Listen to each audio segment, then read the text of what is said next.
So welcome everyone. As you may know, I'm Dr. Abhinav. I have completed my MBBS from AIMS New Delhi. I was of the batch of 2015 and right now I'm doing my internship here. I was also a gold medalist in Indian National Biology Olympiad 2015. Okay, so hmm, I'll be talking in both English and Hindi. I hope you don't have a problem with that. First of all, let's talk a little about your NEET preparation and how to go for your studies and everything. तो आप में से अभी कोई अभी वाला exam going batch में है कि किसी का नीट अभी 11 सितंबर को होने वाला है? तो ये आप कौन से क्लास के हो, 11th 12th या ड्रॉपर? थोड़ा अपने बारे में बता दीजिए एक बार। अभी कम ही लोग हैं तो अभी थोड़ी बात कर सकते हैं हम, क्योंकि काफ़ी लोग 7:30 को जुड़ने वाले हैं हमारे साथ। मुझे पर्सनल मैसेजेस आए थे। तो सबसे पहले तो मैं थोड़ा अपने बारे में बता दूं। जैसे कि मैंने बताया कि I have done my MBBS from AIIMS new Delhi 2015 batch और अभी इंटर्नशिप चल रही है। तो अभी कोरोना वायरस की वजह से हमारी इंटर्नशिप थोड़ी सी हेक्टिक है पहले से, लेकिन स्टिल इस सब के बीच में मैं थोड़े ऑनलाइन सेशंस ले रहा हूँ। मैं बायोलॉजी मेरा फेवरेट सब्जेक्ट था, इसलिए मैं बायोलॉजी में गोल्ड मेडलिस्ट भी था, जो सिर्फ ऑल ओवर इंडिया 35 स्टूडेंट्स का आता है पर ईयर। सो अपने आप में काफ़ी बड़ी बात है कि गोल्ड मेडल आना। लेकिन बायोलॉजी मेरा फेवरेट सब्जेक्ट था, तो इसीलिए मैंने सोचा है कि मैं बायोलॉजी पढ़ाता भी हूँ। मैं फर्स्ट ईयर से ऑफलाइन क्लासेस तो लेता हूँ थोड़ी बहुत। फर्स्ट ईयर से ही मैंने अपने हॉस्टल रूम में बच्चे बुला के थोड़ी बहुत क्लासेस तो ली हैं, बट अभी वो सब बंद करना पड़ा ड्यू टू कोरोना वायरस। तो अभी मैंने ऑनलाइन क्लासेस लास्ट 1 वीक या 10 डेज से स्टार्ट की हुई हैं। तो एक बैच की तो मैं रात को 9 to 11 PM पे क्लासेस ले ही रहा हूँ। But right now okay, NEET preparation for 2021। Okay okay. So now मैं एक और सेकंड बैच स्टार्ट करना चाह रहा हूँ, तो उसीलिए मैं आप लोगों से बात करना चाह रहा था। तो पहले हम स्टार्ट करने से पहले थोड़ा एग्जाम की और प्रिपरेशन की बात कर लेते हैं। तो यार देखो, आपने नीट की प्रिपरेशन कैसे करनी है? सबसे पहले आपको पता होना चाहिए कि आपसे एक्सपेक्टेड क्या होता है, आपका पेपर किस तरीके का होता है, आपको पढ़ना क्या है, आपको पढ़ना कैसे है। ठीक है? तो आई एम श्योर कि most of you will know कि the paper consist of 180 questions, 90 from biology, 45 each from physics and chemistry.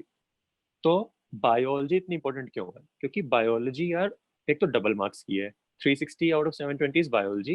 And biology की बुक्स हाफ है, एक 11th की है एंड वन फॉर 12th।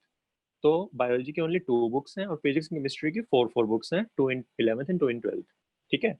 तो इसीलिए बायोलॉजी को आपको थोड़ा एक्सेप्शनली थोड़ा ज्यादा टाइम देना पड़ेगा, थोड़ा अच्छे से करना पड़ेगा, क्योंकि बायोलॉजी थोड़ा इजी सब्जेक्ट भी है और उसमें आपने अच्छा स्कोर कर लिया तो आप अच्छे कॉलेज में जाने के लिए काफी हद तक अपना स्कोर इंप्रूव कर सकते हो।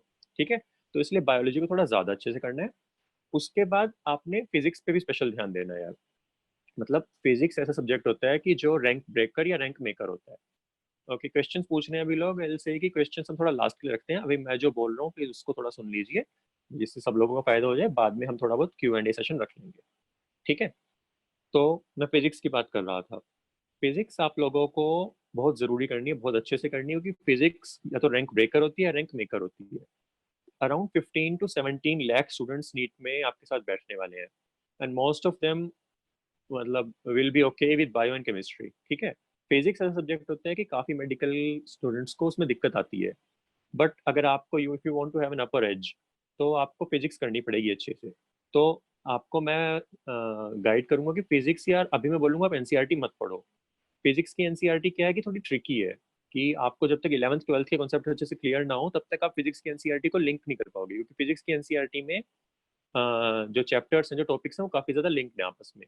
ठीक है? तो फिजिक्स में आपका मेन फोकस क्या होना चाहिए? Right now your main focus should be concept making. ठीक है? कि आपको कॉन्सेप्ट अच्छे से बनाने हैं और आपको क्वेश्चंस प्रैक्टिस करने हैं। अब रही बात बायो एंड केमिस्ट्री की, तो बायोलॉजी के लिए NCERT is like a God. NCERT को आप इग्नोर नहीं कर सकते। या क्वेश्चंस बोल रहे हैं, मैं थोड़ी देर में आपके सारे क्वेश्चंस का आंसर करूंगा। अभी प्लीज मैं बोलता हूँ। ठीक है? हाँ। तो बायोलॉजी में आप एनसीईआरटी को बिल्कुल भी इग्नोर नहीं कर सकते यार। मतलब मैं बताता हूँ कि मैंने अभी नीट 2019 का पेपर एनालाइज किया अभी कुछ दिनों पहले ही। So out of 90 questions, 84 questions were from NCERT and out of those 84, 78 questions were from line, मतलब direct line to line of NCERT. तो कैन यू इमेजिन कि 78 क्वेश्चंस एनसीईआरटी की लाइन टू लाइन उठ के आ रहे हैं? और जो 6 क्वेश्चंस जो एक्स्ट्रा थे, थोड़े 6 क्वेश्चंस थे वो एनसीईआरटी से इनडायरेक्टली पूछे हुए थे, और जो लास्ट के 6 क्वेश्चन थे सिर्फ वो थे जो दे वर आउटसाइड ऑफ एनसीईआरटी। ठीक है, तो अब इमेजिन कि आपने 84 में से 80 क्वेश्चंस भी ठीक किए हो, तो 320 marks, that is a good score, that is a good enough score. तो 320 मार्क्स तक आप इजीली एनसीईआरटी से कर सकते हो। ठीक है, सेम विद केमिस्ट्री। केमिस्ट्री में 3 पार्ट्स होते हैं, फिजिकल, इनऑर्गेनिक, ऑर्गेनिक। सो आपको ऑर्गेनिक थोड़ी समझनी होगी, फिजिकल थोड़ी समझनी होगी, इनऑर्गेनिक जो है वो मोस्टली एनसीईआरटी से लाइन टू लाइन उठ के आएगी। ऑर्गेनिक भी अगर आपको समझ में थोड़ी दिक्कत हो रही है तो आप, एक शॉर्टकट है कि आप उसकी भी एनसीईआरटी बड़े अच्छे से कर सकते हो। ठीक है, तो बायो एंड केमिस्ट्री, इन दोनों की एनसीईआरटी को तो आपने छोड़ना ही नहीं है यार। और बायो, एज आई सेड कि bio is the most important subject. Double score है, डबल स्कोरिंग सब्जेक्ट 360 मार्क्स का होता है, और बुक्स हाफ है। ठीक है, तो आपको मिनिमम आइड से 10 to 15 टाइम्स बायो की एनसीईआरटी बहुत अच्छे से पढ़ी होनी चाहिए, स्पेशली बायो के एनसीईआरटी के डायग्राम्स। बायो के एनसीईआरटी के क्या कहते हैं, जो डायग्राम्स के नीचे उनकी डिस्क्रिप्शन होती है, वो सब आपको बहुत अच्छे से याद होनी चाहिए। ठीक है, आपको इतना तक पता होना चाहिए कि कौन से पेज के लेफ्ट हैंड साइड पे पेज पे या राइट हैंड साइड पेज पे कहाँ पे कौन सा डायग्राम और उसकी कौन सी लेवलिंग कहाँ पे है। ठीक है, तो एनसीईआरटी आपको बहुत अच्छे से याद होनी चाहिए।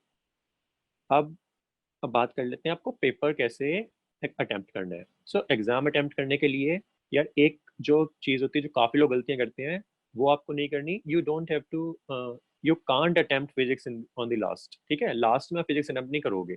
आपने लास्ट के लिए फिजिक्स छोड़ दी तो आपके इनवेरिएबली क्वेश्चंस छूट ही जाएंगे। तो आप फिजिक्स को फर्स्ट पे करो या बायो को फर्स्ट पे करो। आई विल सजेस्ट कि बायो को फर्स्ट पे करो।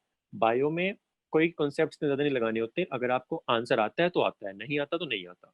तो आप 90 क्वेश्चंस बहुत जल्दी कर सकते हो। अगर आप half of the paper 1 hour से पहले कर लोगे तो रेस्ट हाफ पेपर के लिए आपके पास काफी ज्यादा टाइम होगा।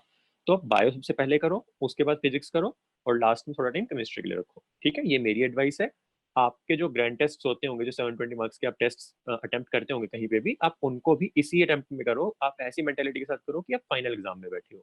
ठीक है, आपको बिल्कुल इस मेंटेलिटी के साथ अपना एग्जाम अटेम्प्ट करना है। तो ये हो गई एग्जाम अटेम्प्ट करने की बात। और एग्जाम वाले डे एक दिन स्पेशल बात याद रखना है यार, कि आपको अपने रूटीन से अलग कुछ भी नहीं करना है। आपका जो डेली रूटीन है, आपको उतना ही सोना है, बहुत थोड़ा सा एक लाइट ब्रेकफास्ट करके जाना है। कोई भी एक कैफीन आपको एक्सेस में नहीं लेना है। आप जितना, अगर नॉर्मली आप कैफीन के हैबिचुअल नहीं हो, तो ऐसा नहीं है कि आप 2 रेड बुल ले लो और एग्जाम देने चले जाओ, नहीं। आपको अपना रूटीन मेंटेन करके रखना है।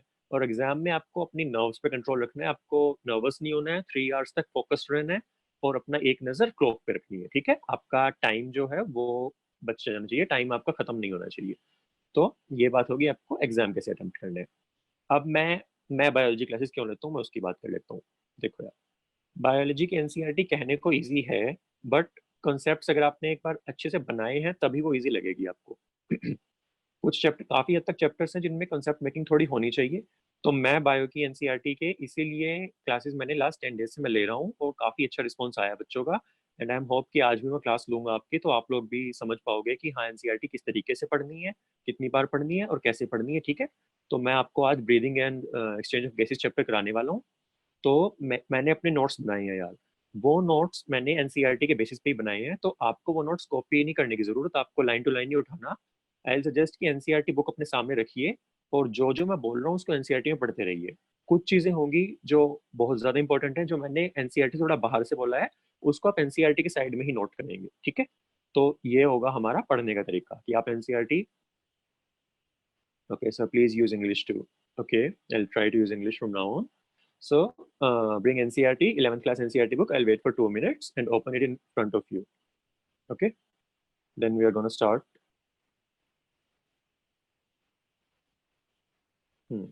So, for the people who are joining us just now, मैंने अब तक बताया कि एनसीईआरटी की इंपॉर्टेंस क्या होती है, और मैं आपको कैसे एनसीईआरटी पढ़ाना स्टार्ट करवाने वाला हूँ। Okay, so will start with breathing and exchange of gases today. It will be around, the class will be of around 1 hour. ठीक है, तो हम स्टार्ट करते हैं। आप लोग एनसीईआरटी प्लीज अपने सामने रखिए, और अगर मैं कुछ अंडरलाइन या मार्क करने को बोल रहा हूँ तो स्पेशली उसको हाईलाइट करना है। ठीक है, so breathing and exchange of gases, will start with this chapter. आप बहुत ध्यान से सुनिए, I will try to speak slowly. आपको बहुत ध्यान से सुनना है और बड़े अच्छे से अपने कॉन्सेप्ट्स क्लियर करने हैं।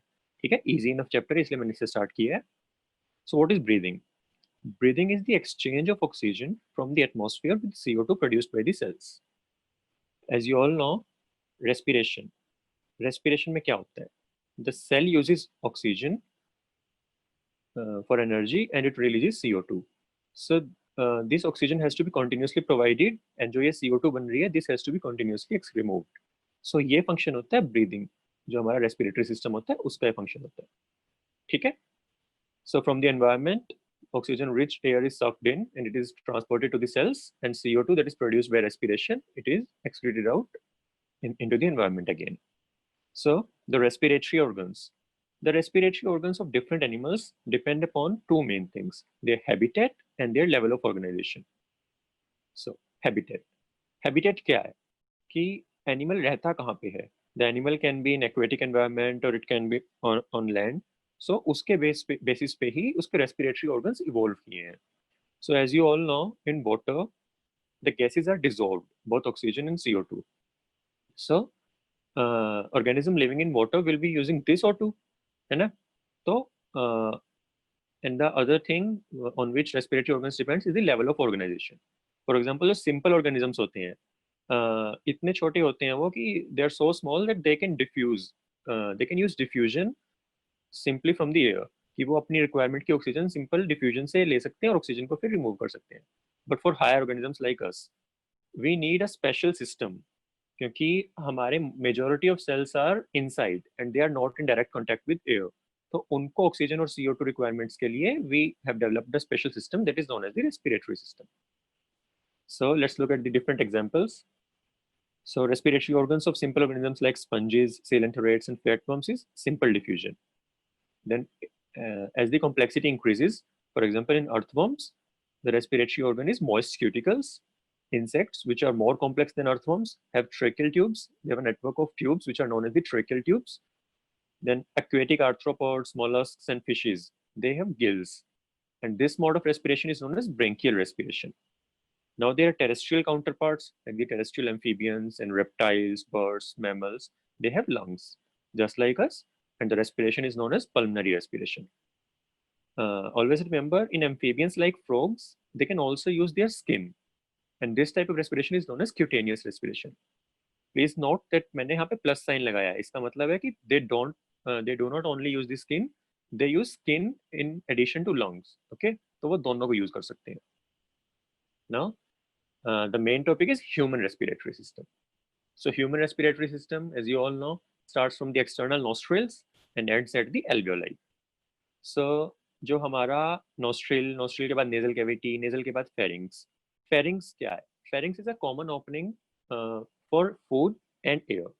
So as you all know कि आपने मानो खाना swallow किया, you swallowed food, and you don't want that food to go into the trachea. Pharynx क्योंकि common portion है, so the food can go to trachea. But to prevent it, we have a structure called the epiglottis. Epi, acha, I want to tell you something. And in biology, always break up words. Like if you're confused with something, try to break the word and then make sense of it. For example, epiglottis. Epi means above, glottis is a structure. So the structure above glottis is epiglottis. ठीक है? तो हम ये आगे आगे भी करेंगे. As you will see कि जितने भी complex word होंगे, they are made up of 2 or more words. So we will try to break them and then get the meaning out of them. So epiglottis क्या करता है? Epiglottis is a cartilaginous thing which covers the glottis and during swallowing, so that the food does not go to the trachea. Now the food will travel down the esophagus. The air will travel down the trachea, and the trachea will divide into the right main bronchus and the left main bronchus. And you have to remember the level of their division. The level occurs at the level of the division occurs at the level of 5th thoracic vertebra. As you may know, the vertebral column is present on the dorsal side, and dorsal side I'll explain. Like it is mainly for the animals which move on 4 legs, 4-legged animals. They have 2 portions, like 2 parts. One part is facing ground and the other part is facing sky. So the ground facing part is the ventral part and the sky facing part is the dorsal part. So for humans, we are bipeds. We move on 2 legs. So हमारे लिए जो हमारा back वाला portion है, like try to imagine yourself on 4 legs. तो जो आपकी back होगी वो स्काई फेसिंग होगी ना, so that is dorsal, and जो आपकी belly होगी that is ventral. तो हमारे dorsal surface पे जो spinal cord है, spinal column है, जो vertebral column है, उसमें अलग अलग वर्टिब्रा होती है, हमें पता है, cervical, thoracic, lumbar, sacral and coccygeal. तो जो थोरेसिक 5th वर्टिब्रा है उसके लेवल पे ट्रेकियल डिवीजन होती है. So the trachea divides into right main bronchus and left main bronchus. Okay, just please tell me कि मैं थोड़ा तेज तो नहीं जा रहा ना? अगर आप लोगों को थोड़ा फास्ट लग रहा हो तो मैं अपनी पेस थोड़ा स्लो कर सकता हूँ. So let's start. तो the air will grow from nostrils to your nasal cavity, then your pharynx, then trachea. Trachea will divide into left and right primary bronchi. Then primary bronchi will divide into secondary and tertiary bronchi, which will further divide into bronchioles, and bronchioles will ultimately divide into terminal bronchioles, which will end with alveoli. So जो green colored portion है, this portion till the bronchioles, it is supported by incompleted cartilaginous rings to prevent collapse. Like physics में आपने पढ़ा होगा कि कोई tube है, जब तक उसमें फ्लूइड है, जब तक उसमें एयर या वाटर है, तब तक वो डिस्टेंडेड रहेगी. But as soon as the air is pumped out, it has the tendency to collapse. So you don't want your trachea or your bronchioles to collapse. So they are supported by incompleted cartilaginous rings. Incompleted means it is not a full circle; they are C-shaped rings. Okay, but the terminal bronchioles and the alveoli, they are not supported. For them, we have another method, and we'll talk about it later. So the till terminal bronchioles, this dashed line it is known as the conducting part, and its function is to clear foreign particles and to humidify the air and to bring the air to body temperature. Now the alveoli is the exchange part. So in this part, the diffusion of oxygen and CO2 between blood and atmospheric air occurs. Okay, clear? Okay. Now these alveoli are very thin structures, like only a single cell thick structures. We'll talk about it later. Now let's see the thoracic wall and the mechanism of breathing. So as you may know, the thoracic wall is composed of, it is formed dorsally by the vertebral column, ventrally by the sternum that is a dagger shaped bone, then laterally by the ribs, and on the lower side by the dome shaped diaphragm. The diaphragm is dome shaped, as you can see. This is the resting position of diaphragm. When diaphragm contracts, the diaphragm comes down and it flattens. Okay, so now let's see the pleura. The lung is covered by pleura. They have two layers, visceral pleura and a parietal pleura. The visceral pleura that is in contact with lungs, and the parietal pleura that is in contact with the thoracic layer or the chest wall. And in between them, they have some fluid which reduces friction. That is known as the pleural fluid. Okay. Now, our thoracic chamber is anatomically airtight chamber. Airtight का मतलब क्या है कि जो भी thoracic volume में changes आएंगे, that will be reflected into the lung volume. For example, हम इसको mechanism of breathing में अच्छे से समझेंगे. How do humans breathe? How do mammals breathe? We breathe via negative pressure gradient. Okay. So what does this mean? Negative pressure. As आप लोगों ने maybe physics या केमिस्ट्री में पढ़ा हो कि air moves from positive like higher pressure to lower pressure. So we don't have the capacity कि हम अपने एयर को पुश कर सकें लंग्स में. No, humans don't have that capacity. We can pull the air, और पुल करने के लिए क्या करना होगा कि हमें जो हमारा इंट्राथोरेसिक प्रेशर है उसको एटमॉस्फेरिक प्रेशर से कम करना होगा. So as soon as we drop our intrathoracic pressure below the atmospheric pressure, the air will rush in to fill the gap. Okay. So inspiration यही है. Inspiration is an active process. Active process means it uses energy. And as you may know, what is the form of energy that the human body uses? It is ATP. So inspiration is an active process, and it is due to the contraction of diaphragm and the external intercostal muscles. यहाँ भी वही बात आ गई.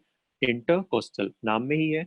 Costal means ribs and inter means between two. So the muscle between two ribs is the intercostal muscle. And they are of majorly three types, but जो external intercostal होते हैं, the outermost layer, they are majorly used in along with diaphragm in inspiration. So when they contract, like I told you, when the diaphragm contracts, it becomes flat, right? And when intercostal muscles, the external intercostal muscle contract, तो जो rib cage है, that comes out laterally and outwards. Like if you try to breathe in, आप देखोगे कि आपका rib cage जो है वो उठ के ऊपर आ जाएगा. So it increases your diameter, which in turn increases your volume. So जैसे ही आपका डायफ्राम कॉन्ट्रैक्ट करेगा, that will increase your volume in anteroposterior axis, and when your intercostal muscles will contract, they'll increase your volume in the dorsoventral axis.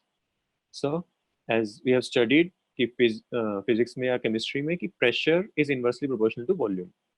As soon as the volume will increase, the pressure will decrease. ठीक है? So the volume increases and the pressure decreases. And कितना decrease करता है? You have to remember that it decreases below the atmospheric pressure.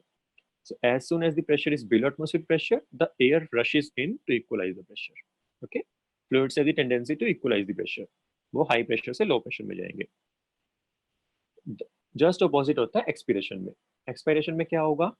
Your relaxation of diaphragm in the sternum will occur, and it is mainly a passive phenomenon. Like it does not use energy mainly, but if you are exercising or if your oxygen requirement is high, then that expiration can be active. We'll talk about it later. So expiration में क्या हुआ? Diaphragm and sternum relaxed. So as soon as they relax, the diaphragm will go into its natural position, that is this dome-shaped position, and the intercostal muscles will return to their natural position. So as you can see, the volume will decrease. As soon as the volume decreases, the pressure increases, and the pressure increases above the atmospheric pressure. And as soon as this happens, the air goes out. So this was a simple mechanism of breathing. Okay. So now let's see the steps of respiration. Respiration के steps आपको पता ही है. Breathing होगी, फिर diffusion of gases होगी, O2 and CO2 की कहाँ पे? Alveoli and capillary में. जो लंग कैपिलरी है और जो एल्वियोलाई है उनके बीच में डिफ्यूजन होगी. जो एल्वियोलाई में ऑक्सीजन है वो कैपिलरी में जाएगी और जो कैपिलरी में कार्बन डाइऑक्साइड है वो एल्वियोलाई में आएगी. Now this oxygen rich blood will go to the heart and heart will pump into the rest of the body.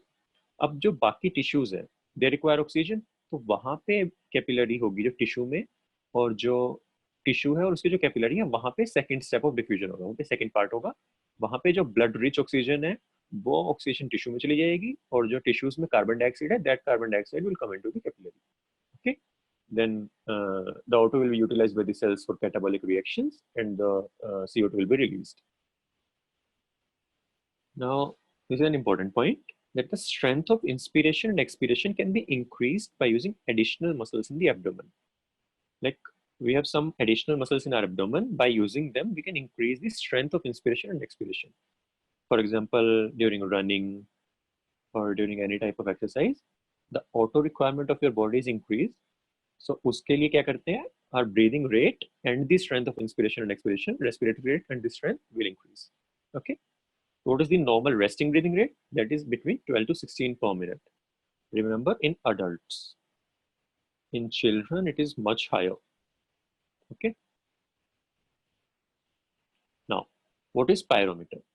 जैसे ही आप लोग यार MBBS में आओगे ना, फर्स्ट ईयर में आपका फर्स्ट या सेकंड एक्सपेरिमेंट यही होगा कि स्पायरोमीटर लगाओ. स्पायरोमीटर क्या होता है? Spirometer is an instrument which is used to estimate the volume of air involving the breathing movements, and it helps in clinical assessment of pulmonary function. आपको देखना है कि एक कोई इंडिविजुअल है, how much air he is taking per minute और with each breath. So आपको वो मेजर करने के लिए सिंपल इंस्ट्रूमेंट होती है spirometer. Okay. And clinical assessment कब कर सकते हैं? For example some disease like asthma और COPD. For these diseases, we need to make a clinical diagnosis. तो हमें डायग्नोसिस बनाने के लिए इस स्पायरोमीटर की हेल्प ले सकते हैं. ठीक है. इसके बारे में आप फर्स्ट ईयर में बहुत अच्छे से पढ़ोगे. आप खुद वॉलंटियर भी करोगे जब, तो आप खुद स्पायरोमीटर से अटैच होकर करोगे. ठीक है. तो हम थोड़ा देख लेते हैं कि how spirometer calculates the respiratory volumes and how we can derive the capacities, respiratory capacities from these volumes. Remember, capacities are calculated by using different volumes. वो डायरेक्टली मेजर नहीं करते, उनको कैलकुलेट किया जाता है. वॉल्यूम्स को हम डायरेक्टली मेजर करते हैं. So look at this graph.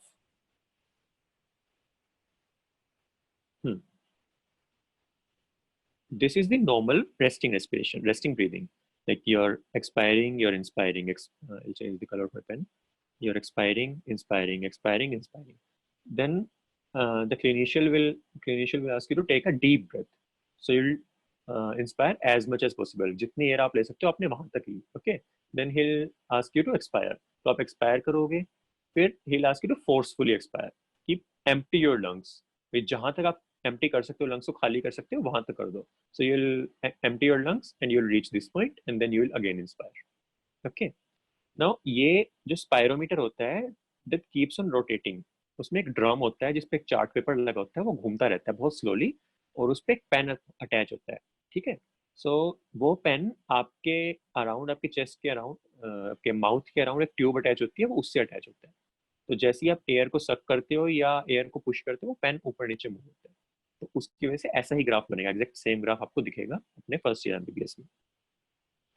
So now we have plotted this graph. Okay, अब ये ग्राफ हमें मिल गया. अब जो रेस्टिंग टाइम पे हम वॉल्यूम ऑफ एयर इंस्पायर कर रहे हैं या एक्सपायर कर रहे हैं, that is known as the tidal volume, and it is around 500 ml in humans, in adults. Okay. तो जितनी आपने रेस्टिंग टाइम पे एयर को इंस्पायर किया या एक्सपायर किया, that is the tidal volume. Now you have something known as the inspiratory reserve volume. नाम में ही है उसके, reserve volume. So this volume will be reserve. कब के लिए? जब आपकी ऑक्सीजन रिक्वायरमेंट्स बढ़ जाए, फॉर एग्जांपल रनिंग और exercise. It is around 2.5 litres. देख रहे हो आप, that is up to 5 times higher than the tidal volume. तो कितनी ज्यादा कैपेसिटी होती है ह्यूमंस में अपनी क्या कहते हैं, रेस्पिरेटरी वॉल्यूम्स को बढ़ाने का. So this is the inspiratory reserve volume. और इसी तरह से हमारे पास एक्सपिरेटरी रिजर्व वॉल्यूम भी होती है. आपने एनसीईआरटी वाला याद रखना है. एनसीईआरटी में इसकी वैल्यू 1000 टू 1100 ml है, तो आपको वही याद रखनी है. ओके. एनसीईआरटी में कुछ भी लिखा है, आपको वही फाइनल आपका वो है. एनसीईआरटी में जो लिख दिया that is final. Okay. So expiratory reserve कितनी होती है? 1000 टू 100, 1100.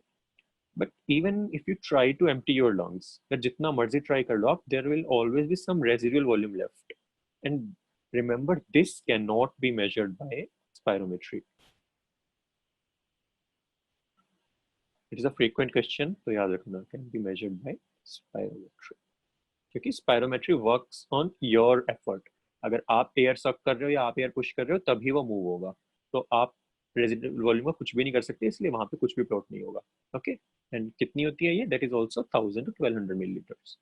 रेजिडुअल वॉल्यूम इज जितनी air, the air that is left in your lungs even after a forcible expiration. Okay. So these were 4 normal volumes. Now we can derive some capacities using these volumes. Okay. So let's first of all, let's see the inspiratory capacity. नाम में ही है again, आपकी कितनी inspiratory capacity है. तो कितनी capacity होगी आपकी? एक नॉर्मल ब्रेथ के बाद, नॉर्मल एक्सपिरेशन के बाद आप पहले टाइडल वॉल्यूम ले सकते हो, देन आप इंस्पिरेटरी रिजर्व वॉल्यूम ले सकते हो. So by adding these two, tidal volume plus inspiratory reserve volume, you will get your inspiratory capacity. Same with expiratory capacity, कि आप कितना normally expire कर सकते हो. So after a normal inspiration, you will first expire the tidal volume, then you can expire the expiratory reserve volume. So this will be your expiratory reserve volume. और इन दोनों को अगर आप एक चीज देखना चाहो, फंक्शनल रेजिडुअल कैपेसिटी. सो नाम में ही है उसके भी, फंक्शनल रेजिडुअल कैपेसिटी, कि एक नॉर्मल ब्रेथ के बाद कितनी फंक्शनल एयर आपके लंग्स में बची होगी. प्लीज नोट कि मैं नॉर्मल ब्रेथ की बात कर रहा हूँ. So after normal breath you will stop here, है ना. So how much air is left? Your expiratory reserve volume plus your tidal volume. So this will be your functional residual capacity. Now your vital capacity. The vital capacity is the maximum volume of air that a person can breathe after a forceful expiration. Like you try to empty your lungs as much as you can. Okay, I'll rub some of it to make it more clear. Okay, so you try to empty your lungs, you reached here. Now the examiner will tell you, the clinician will tell you कि कितना पुल कर सकते हो यार, जितनी air अपने अंदर ले सकते हो उतनी ले लो. So first you'll fill this space, this is your expiratory reserve volume. Then you'll fill this space, this is your tidal volume. Then you'll fill this space, this is your inspiratory reserve volume. So the total of these 3 volumes is vital capacity. And if we add residual capacity to this, that becomes your total lung capacity. Okay, simple enough. Now, this was a question that was asked in NEET 2019. I'll show you the question in the end of the class. Okay, so this is an important topic. Remember this, remember these volumes, and remember the formula. Okay. Now, the next step was the exchange of gases. So the exchange of gases takes place in 2 places, between alveoli and blood and between the blood and tissues. So between alveoli and blood. अब exchange कभी भी हो रहा है, that exchange is due to pressure or concentration gradient and solubility of gas, and it depends on the thickness of membrane. So the diffusion is due to the pressure or concentration gradient. As you all know, diffusion occurs from higher concentration to lower concentration. ठीक है, तो एक gradient होता है हमारा, जैसे इस diagram में एनसीईआरटी के बहुत अच्छे से दिया इस टेबल में. फॉर एग्जांपल O2 को ले लेते हैं. ठीक है, अब O2 को आप देखिए, एल्वियोलाई में 104 मिलीमीटर मर्करी है, राइट. आपका लंग, आपके राइट हार्ट ने, राइट वेंट्रिकल ने डीऑक्सीजनेटेड ब्लड को पंप किया लंग्स में. वो ब्लड आया, उसमें पार्शियल प्रेशर कितना ऑक्सीजन का 40 है, तो क्लियर ग्रेडियंट है, तो oxygen will move from here to here. इतनी ज्यादा ऑक्सीजन आ जाएगी कि the partial pressure of blood will increase to 95 and that blood will be called oxygenated blood. Now this blood will be pumped by the left heart to the different tissues of the body, and tissues में partial pressure कितना है, 40 है, तो यहाँ भी clear concentration gradient है, तो oxygen यहाँ से यहाँ आ जाएगी. रिवर्स में सेम होता है CO2 के लिए. CO2 का concentration gradient बिल्कुल उल्टा होता है. एक टिश्यूज ने CO2 प्रोड्यूस किया तो वहां पे CO2 काफी हाई होती है. अब वहां पे जो ब्लड आया है, ऑक्सीजनेटेड ब्लड आया है, उसकी क्या कहते हैं, partial pressure of CO2 is less 40, तो CO2 यहाँ पे जाएगी, और ये ब्लड जैसे डीऑक्सीनेट हो गया, इसको हम बोलते हैं डीऑक्सीनेटेड ब्लड. ठीक है, फिर ये ब्लड जाएगा एल्वियोलाई के पास. अब एल्वियोलाई के पास CO2 कम है, वहां पे पार्शियल प्रेशर कितना है, 40, so the CO2 will move from deoxygenated blood to alveoli. लेकिन आपने ध्यान दिया होगा कि the concentration gradient for oxygen is much higher than that of CO2, but still physiologically हम फंक्शन क्यों कर पाते हैं, because the solubility of CO2 is much higher than O2. The solubility is 20 to 25 times higher than that of O2. So हमने ऊपर पढ़ा कि diffusion is directly proportional to solubility of gas. So even though the pressure gradient is less than O2, but the solubility is high, so physiologically we can function. Okay, and the diffusion also depends on the thickness of the membrane. It is inversely proportional to the thickness. The thicker the membrane, the difficult it is for the gases to diffuse. ठीक है, so जो हमारी diffusion membrane होती है, that is pretty thick, that is even less than 1 millimeter, much less than 1 millimeter. Okay, so now the next question which is asked is जो हमारी diffusion membrane है वो बनी किससे होती है. ठीक है, so let's see. Diffusion membrane diffusion कहाँ पे हो रही है, first diffusion की बात कर रहा हूँ मैं, that is happening between the alveolar cavity and the capillary. Okay, so the diffusion membrane is composed of the epithelium of the alveolar cavity, that's the squamous epithelium, but there is only one cell thick. Then the endothelium of the blood capillary, and this endothelium is also squamous epithelium only. Okay, the squamous epithelium of blood vessels is known as endothelium, and the basement membrane between them. So this is a 3-layered structure, but still its thickness is much less than 1 millimeters. Okay, now the next step is transport of gases. So we'll discuss one by one the transport of oxygen and the transport of CO2. As you all know, कि O2 is mainly transported by the hemoglobin. Hemoglobin, what is hemoglobin? Hemoglobin is an iron containing pigment found in the RBC that gives the RBC its color. Hemoglobin red होता है, इसीलिए जो cell में hemoglobin होगा वो red हो जाएगा. ठीक है, so up to 97% of oxygen is transported by the help of hemoglobin. ठीक है, rest 3% is dissolved in plasma. Now hemoglobin plus oxygen is known as oxyhemoglobin, and each molecule of hemoglobin, this is an important statement, can carry a maximum of 4 oxygen molecules. Okay, so one molecule of hemoglobin can carry how many oxygen molecules? 4 oxygen molecules. And the binding of oxygen to hemoglobin is directly proportional to the partial pressure of oxygen. So the higher the partial pressure of oxygen, the more the binding will be there. So what is the implication of this? The clinical implication is when the partial pressure drops. As you may know, with increasing altitude, like अगर आप लोग high altitude पे जाओगे, पहाड़ों पे जाओगे, तो जितना आप ऊपर जाओगे, the PO2 keeps on decreasing.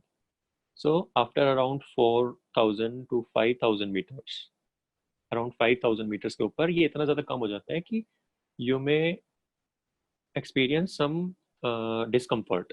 वो discomfort क्यों हो रहा है? क्योंकि partial pressure is decreased so much that your blood is not properly oxygenated, क्योंकि hemoglobin है वो proper oxygenation नहीं हो पा रही है उसकी. इसीलिए अगर हम वो करते हैं, असेंट करते हैं, अगर हम हाई ऑल्टीट्यूड पे जाते हैं, सो वी आर एडवाइज्ड कि हम स्लोली स्लोली करें, like go 2000 meter one, then stay overnight, then again go for 2000 meters, then stay overnight.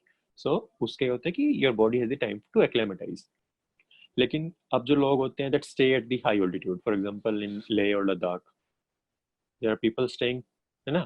So their body, उनकी body ने क्या किया है, उनकी body ने hemoglobin concentration ही बढ़ा दी है, like they have hemoglobin much higher than we on the plains.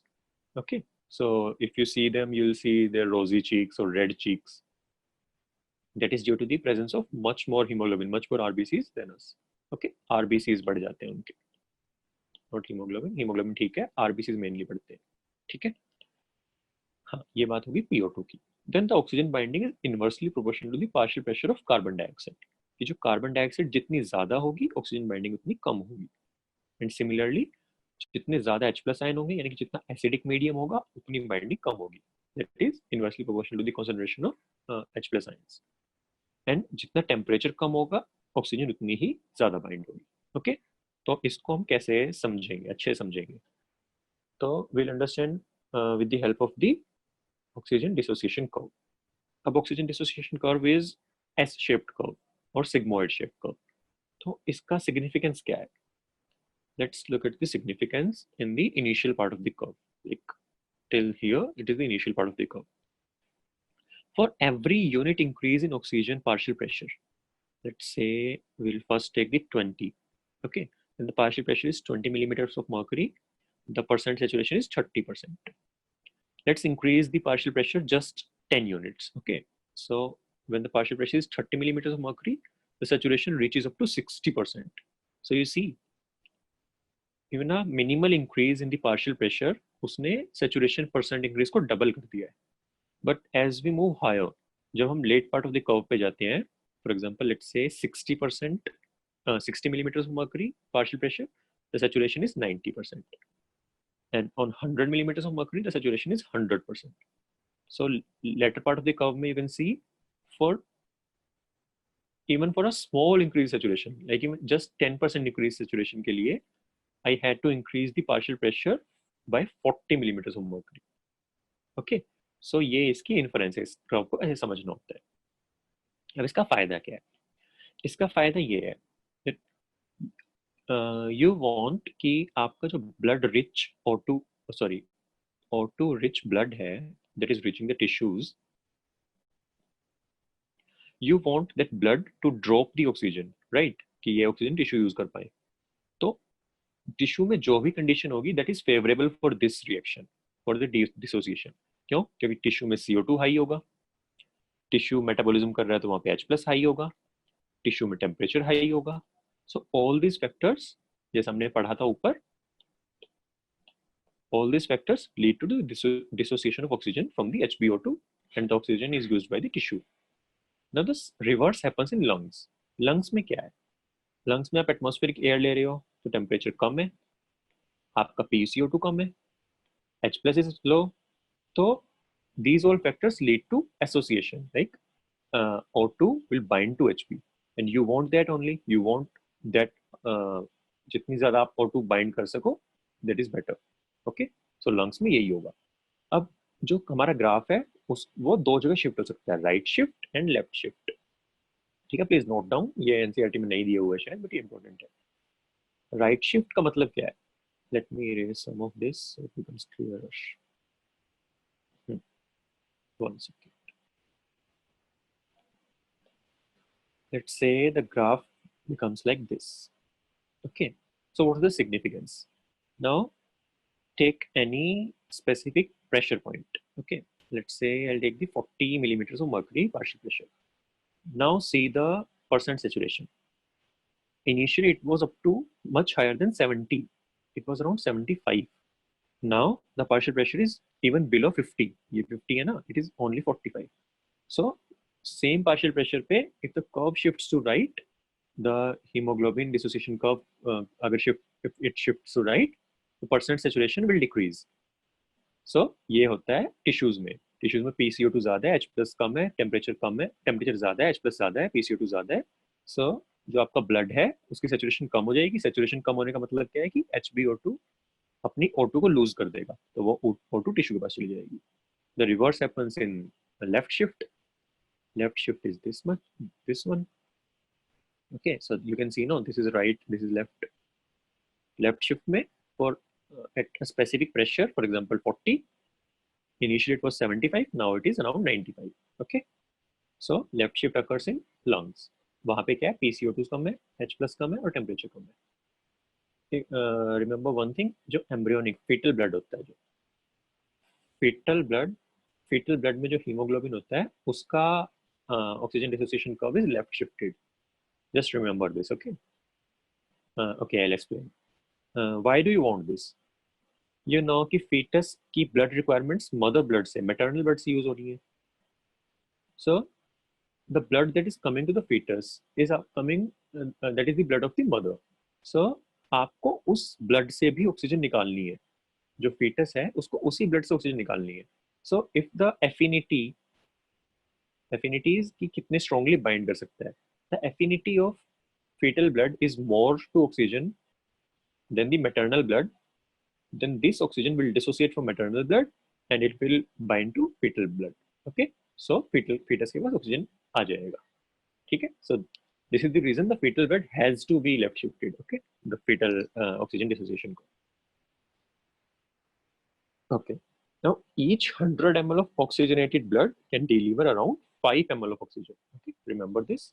And each 100 ml of deoxygenated blood can carry around 4 ml of CO2. Okay, let's move to CO2 transport. In contrast to oxygen, hemoglobin CO2 बहुत कम करता है, only around 20 to 25%. The majority of CO2 is transported in the form of bicarbonate ions, that is the HCO3 negative ions, major portion. Okay, a little amount of CO2 is also transported in dissolved state. ठीक है, so जो major portion है उसको पढ़ेंगे, bicarbonate transport को पढ़ते हैं। So as you know कि टिश्यू में CO2 ज्यादा होती है, so that CO2 will shift to plasma due to the concentration gradient. Now there's an enzyme known as the carbonic anhydrase. It is written in NCERT that RBCs contain a very high concentration of the enzyme carbonic anhydrase and minute quantities of the same is present in the plasma too.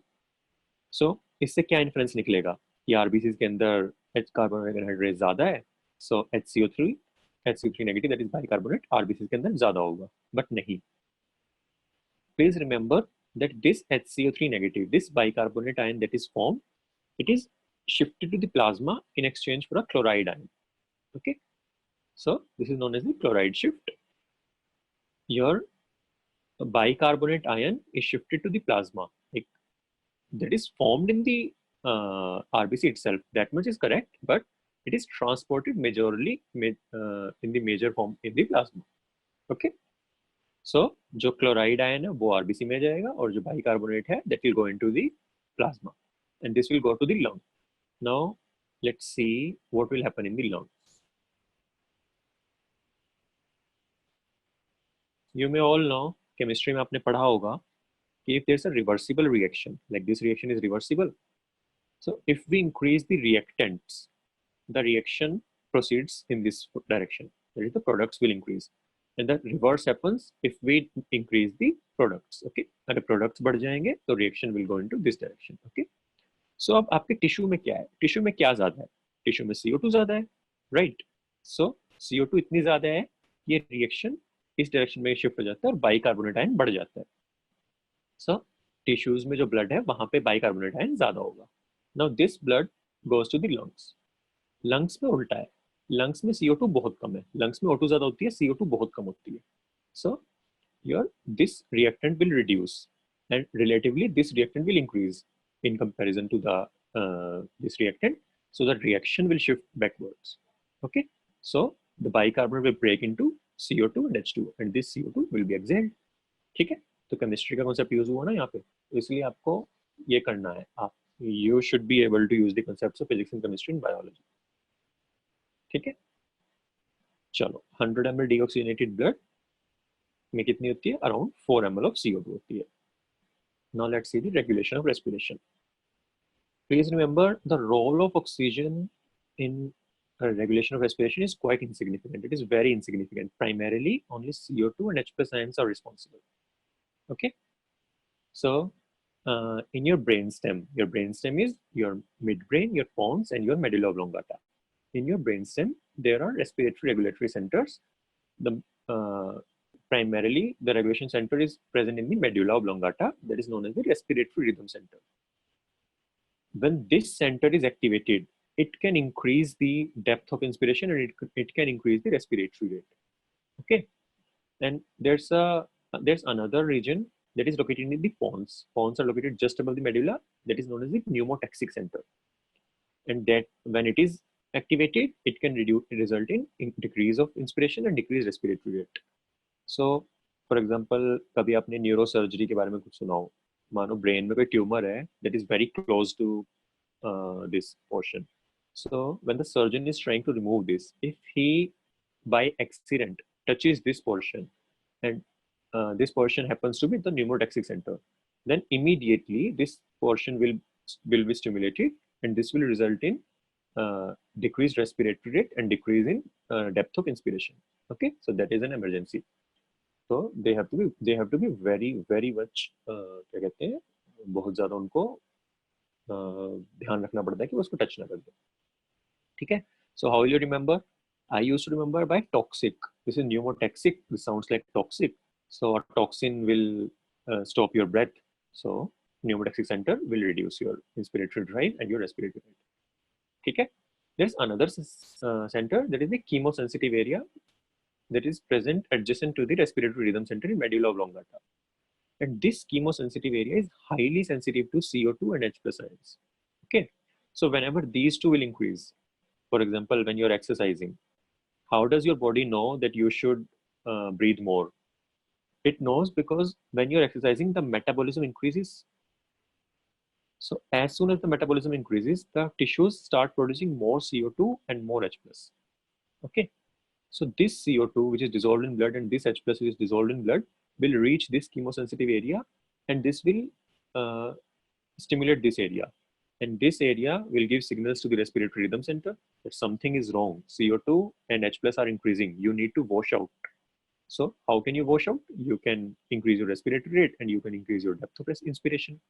So as soon as you increase your respiratory rate, the excess CO2 will be washed out, and you will also consume excess oxygen. Okay. So this is the method by which your body knows how to increase your respiratory rate and your inspiratory drive during the exercising period.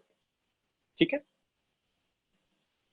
And remember, respiratory rhythm center is primarily responsible for maintenance and moderation of respiration and respiratory rhythm. Okay. Primarily responsible कौन सा है? Respiratory rhythm center. Okay. And remember, receptors are also present in the aortic arch and the carotid artery. Which receptors? These receptors, CO2 and H plus. The receptors which will find कि CO2 या H plus बढ़ चुका है. ठीक है. वो कहाँ पे होते हैं? Aortic arch. जो arch of aorta होती है ना, यहाँ पे, and जो carotid artery होती है वहाँ पे. ठीक है. Now the last part of the chapter is the disorders of the respiratory system.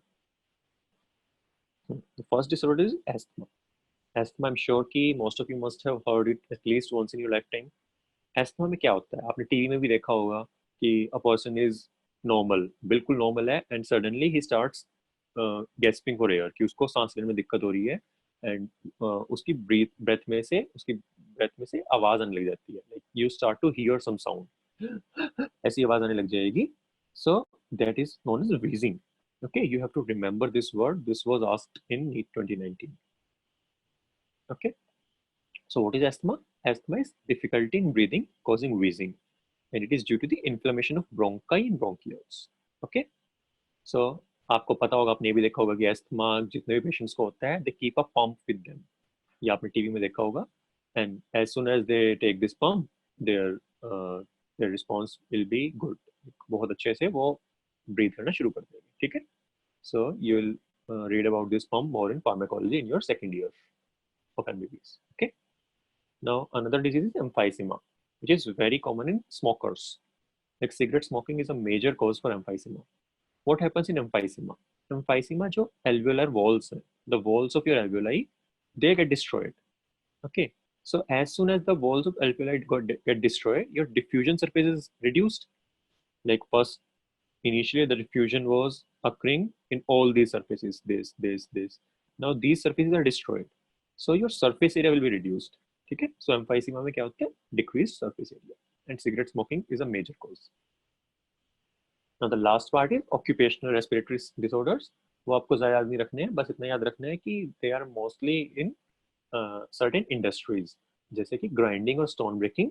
They produce so much dust that when this dust is inhaled, it leads to inflammation. ठीक है? Just remember this, and inflammation will lead to fibrosis. Now, what will happen in fibrosis?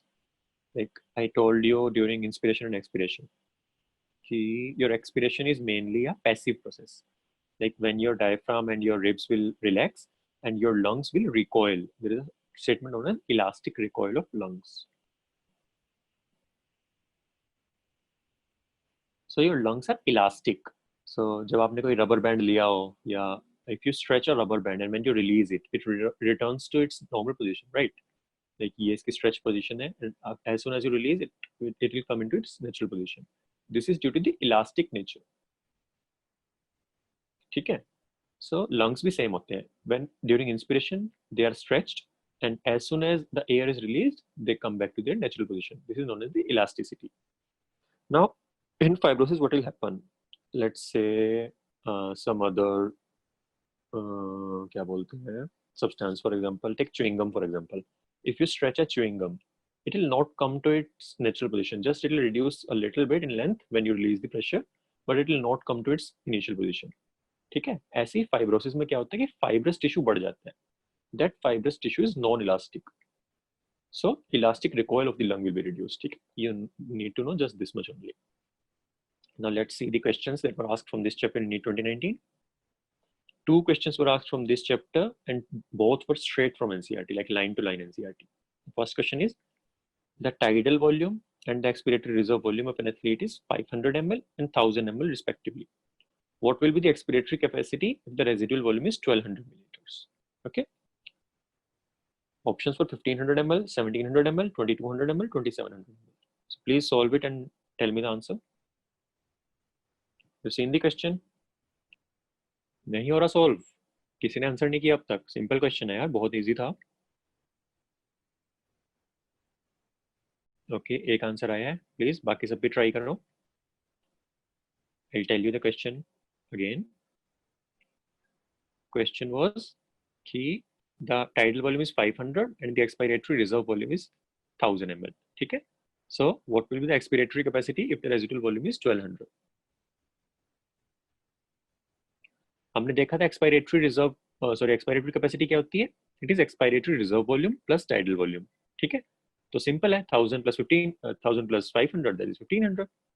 तो अब इसको आपने ध्यान के देना है कि they have given you a different thing. They have given you residual volume जो इक्वेशन में कहीं भी नहीं आती.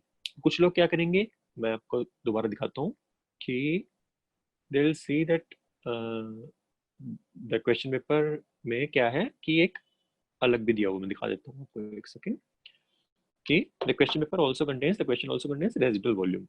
So they'll try to incorporate this in the answer. So they'll say कि 1500 अगर मैं उसमें 1200 मिला दूं तो 2700 होगा, तो वो होगा answer. This is just to confuse you. You have to ignore this. You have to remember the formula and just add these two volumes and you'll get your answer. Okay. Now the second question was, due to increasing airborne allergens and pollutants, many people in urban areas are suffering from respiratory disorder causing wheezing. Okay, I told you. ठीक है? तो due to, अब उन्होंने disease का नाम नहीं दिया. उन्होंने डिजीज की जगह सिर्फ डिजीज प्रोसेसेस को एक्सप्लेन किया है. The first was benign growth on mucus lining. The second was inflammation of bronchi and bronchioles. The third was proliferation of fibrous tissue and damage to the alveolar walls. And the last one was reduction in the secretion of surfactants by pneumocytes. Answer कीजिए, then I'll explain each of these options one by one. Okay, first answer this question. कोई 1 बोल रहा है, कोई 3 बोल रहा है, कोई 2 बोल रहा है. नहीं, this was a very simple question. You should all answer correctly. Okay, answer क्या है? आंसर है एस्थमा. मैंने बोला था wheezing में होता है एस्थमा. अब एस्थमा उन्होंने नहीं लिखा. They didn't write asthma in the options. उन्होंने एस्थमा को डिस्क्राइब किया है. तो हमने एस्थमा पढ़ा था, वी सॉ कि एस्थमा में क्या होता है, दिखा देता हूँ आपको। We saw asthma is due to the inflammation of bronchi and bronchioles, and ये उन्होंने आंसर ऑप्शन दिया, inflammation of bronchi and bronchioles. So second answer होगा। अब मैं वन बाय वन करके बाकी ऑप्शन दिखा देता हूँ। First is benign growth on mucus lining, that is nasal polyp. Just remember this much only, no need to remember anything else. The third was proliferation of fibrous tissue and damage to the alveolar wall. It is emphysema. I told you, right? In smokers. The last is reduction in the secretion of surfactants by pneumocytes. It happens in premature infants. Premature infants मतलब कि normally 38 to 41 weeks of gestation के बाद delivery होती है ना बच्चे की, but if this happens before 32 weeks, तो उसमें होता है ये वाला कंडीशन। उसमें क्या होगा कि जो न्यूमोसाइट्स हैं, न्यूमोसाइट्स नाम में ही है, pneumo is related to lungs and cytes is cell. तो कुछ सेल्स होते हैं जिनको हम बोलते हैं pneumocytes type 2 cells, they secrete surfactant and surfactant production increases after 32 weeks, कि सर्फेक्टेंट प्रोडक्शन स्टार्ट ही 32 वीक के बाद होती है।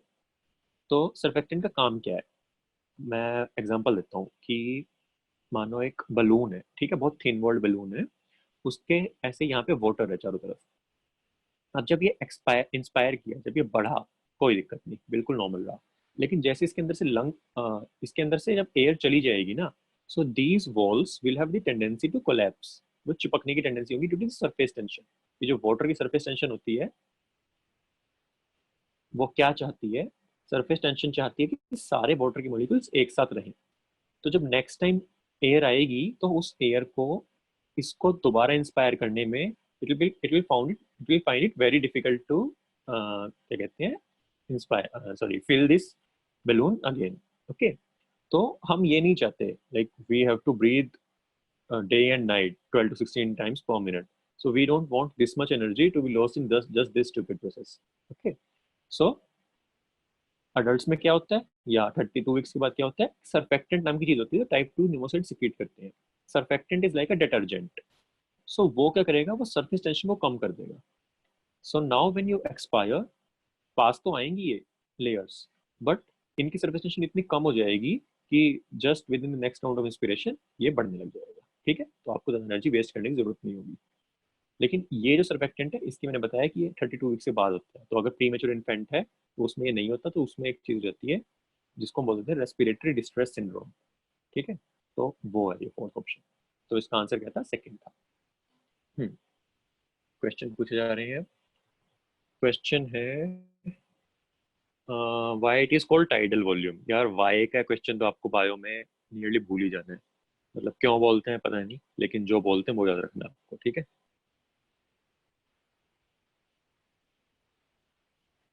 फिर किसी ने बोला inhaling of pollen grains asthma. हाँ, पोलन ग्रेन्स एक कॉमन वो होते हैं जिसकी वजह से हो सकता है, ठीक है, एक्सेसरबेशन हो सकती है अस्थमा की। When people living in higher altitude come to plane, do they face problem as they have more RBC? नहीं, आरबीसी ज्यादा होना कोई प्रॉब्लम नहीं है। आरबीसी अगर बहुत ज्यादा हो जाए, एक कंडीशन होती है पॉलीसाइथीमिया डिजीज होता है, तो थोड़ी दिक्कत हो सकती है भाई, आपकी जो स्मॉल वेसल्स हैं वो ब्लॉक हो सकती हैं, बट नॉर्मली कोई दिक्कत नहीं होती। तो माउंटेन्स वाले कभी भी प्लेन्स में आएंगे उन्हें कोई दिक्कत नहीं होगी। ठीक है,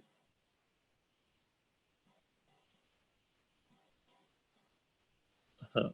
In expiration, the diaphragm will return to its normal dome shape. Okay.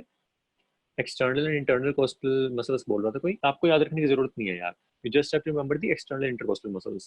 When you'll come into your first year MBBS, you'll dissect a body, तब आप बड़े अच्छे से देखोगे कि जो external intercostal muscles होते हैं उनकी डायरेक्शन ऐसे होती है कि डाउनवर्ड्स एंड इनवर्ड्स, और इंटरनल इंटरकोस्टल की इनसे ऑपोजिट होती है, आउटवर्ड्स एंड डाउनवर्ड्स। ठीक है, तो बस इतना याद रखो कि एक्सटर्नल इंटरकोस्टल नॉर्मली यूज होते हैं बहुत। चलो, what does asthma pump contains. Asthma pump में होते हैं यार बीटा 2 एड्रीनर्जिक एगनिस्ट्स। आपको अभी याद करने की जरूरत नहीं है, एमबीबीएस के काम की चीज है ये। बेसिकली क्या होते हैं, कुछ रिसेप्टर्स होते हैं हमारे ब्रोंक्यूल्स में, जिनके ऊपर जो ड्रग दिया होता है पंप में, वो ड्रग जाके बाइंड कर जाता है और वो खोल देता है रिसेप्टर्स को। ठीक है, वो सॉरी ब्रोंक्यूल्स को डायलेशन कर देता है जिससे कि एयर इजी जा रही है। बेसिकली एस्थमा में होता क्या है, एस्थमा अटैक के टाइम पे जो ब्रोंक्योल्स हैं या ब्रोंकस है वो कंस्ट्रिक्ट कर जाते हैं, तो उनके अंदर से एयर मुश्किल से पास होती है। So if you give some क्या कहते हैं बीटा टू एडरेनर्जिक एगनिस्ट, तो फिर वो डायलेट हो जाते हैं। ठीक है। Covid affects which part of the lungs? Covid में जो लोअर पार्ट है, एल्वियोलाई वाला पोर्शन है, वो अफेक्ट होता है। कोविड वायरस कुछ नहीं करता। कोविड वायरस के ऊपर जब हमारा इम्यून सिस्टम अटैक करता है ना, like our immune system wants to clear the infection, okay, so वो इम्यून सिस्टम जब अटैक करेगा वो इतना ज्यादा भारी भरकम अटैक कर देता है कि हमारे लंग्स हैं they start filling with fluid. तो फ्लूइड भरने की वजह से क्या कहते हैं, जो एयर डिफ्यूजन है, जो डिफ्यूजन होती थी वो मुश्किल हो जाती है। कोविड में ये होता है। तो we essentially drown in our own secretions. What actually cigarette contains which disturbs the walls of the alveoli? Okay, it is definitely not nicotine. Nicotine नहीं होता, जिस जो wrong answer है. But specifically क्या होता है? I have to look it up. मुझे भी याद नहीं है इसे. ठीक है. Okay. तो आई होप कि मेरी क्लास पसंद आई होगी आपको, समझ में आया जो मैंने पढ़ाया यार। मुझे लगता है कि मैं काफ़ी धीरे अच्छे से पढ़ाता हूँ, बट फिर भी आप लोग बताओगे कि आपको समझ में आया या नहीं।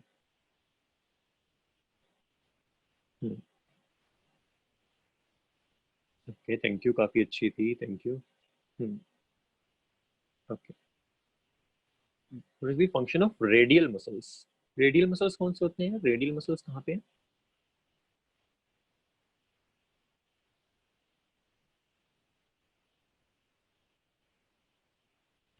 आप ग्रुप पे पूछ सकते हो बाद में क्वेश्चन, मुझे समझ में नहीं आया। ठीक है, radial muscles. Okay, nice job sir, we loved it, thank you so much.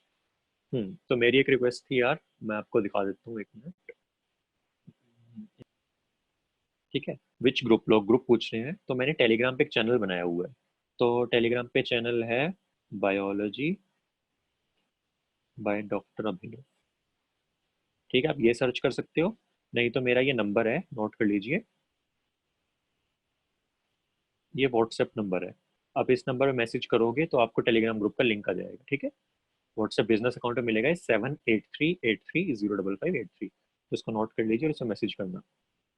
बाकी मैं अभी यूट्यूब चैनल ही बनाऊंगा थोड़े टाइम में, क्योंकि मैंने ऑनलाइन अभी स्टार्ट किया है, पहले मैं ऑफलाइन ही करता था। तो वो सब थोड़ी बात की बात है कि जैसे भी आएगा मैं आपको बता दूंगा। ठीक है, कोई मेरे नोट्स मांग रहा था, नोट्स यार मैं आपको वो नहीं करूंगा, सजेस्ट नहीं करूंगा, क्योंकि नोट्स आप मल्टीपल रखोगे तो दिक्कत हो जाएगी। आपको एक ही सोर्स रखना है। तो इसलिए मैं बार बार एनसीईआरटी बोल रहा हूँ कि एनसीईआरटी में मेरे नोट्स की जो एक्सरसाइज है नोट कर लीजिए बस, और फिर एनसीईआरटी को ही पढ़ना है आपको। ठीक है, तो आई डोंट वांट कि मेरे नोट्स आपको कंफ्यूज कर दें, मैंने एनसीईआरटी से ही बनाए हैं। ठीक है। अब यार आपने देखा होगा कि मैंने नोट्स कैसे बनाए हुए हैं, तो इनमें मेहनत काफ़ी लगती है मुझे, काफ़ी ज़्यादा, मतलब 1 घंटे की क्लास के लिए अराउंड 2 आवर्स मेरे को नोट्स बनाने में लग जाते हैं। और अभी कोविड की वजह से मेरी इंटर्नशिप है, ऊपर से कोविड की वजह से काम थोड़ा ज़्यादा भी है। तो अ, अगर आप चाहते हो कि मैं क्लासेस कंटिन्यू करूं, सो आई वांट कि जस्ट 1999। ठीक है, सिर्फ इतना बोलना चाहता हूँ मैं, पूरी बायो के, पूरी 11th 12th बायोलॉजी 1999 में मैं आपकी पूरी कंप्लीट करा दूंगा, सेम अपने नोट्स बना के और सब कुछ ऐसा करा के। तो इफ़ यू आर इंटरेस्टेड, जो मेरा ये नंबर है, आप इस पे अपना नाम, योर नेम, और किस ईयर में आप अपना नीट देने वाले हैं, कि नीट 2020 देना है या 2021 देना है या 2022 देना है, उसके अकॉर्डिंग ही मैं आगे क्लासेस प्लान करूंगा ना, कि 11 सितंबर से पहले सब खत्म हो जाए, अगर 2020 वाले हो आप तो। ठीक है, अगर आप मैसेज करोगे तो मैं आपको पेमेंट डिटेल्स वगैरह बता दूंगा। आपको घबराने की जरूरत नहीं है, आपको ये नहीं सोचना कि कोई फ्रॉड है या कुछ है, ऐसा कुछ नहीं है।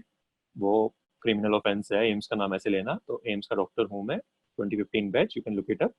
ठीक है, तो अगर आप लोग चाहते हैं कि मैं आगे ऐसी क्लासेस कंटिन्यू करूँ, तो I think this is a very reasonable amount. मैं कुछ ज़्यादा नहीं देना चाह रहा, मैं आप लोगों से ज़्यादा प्रॉफिट नहीं बनाना चाह रहा, बट ये इतना है कि जो मेरा एफर्ट है नियरली उनको कॉम्पनसेट कर पाएगी।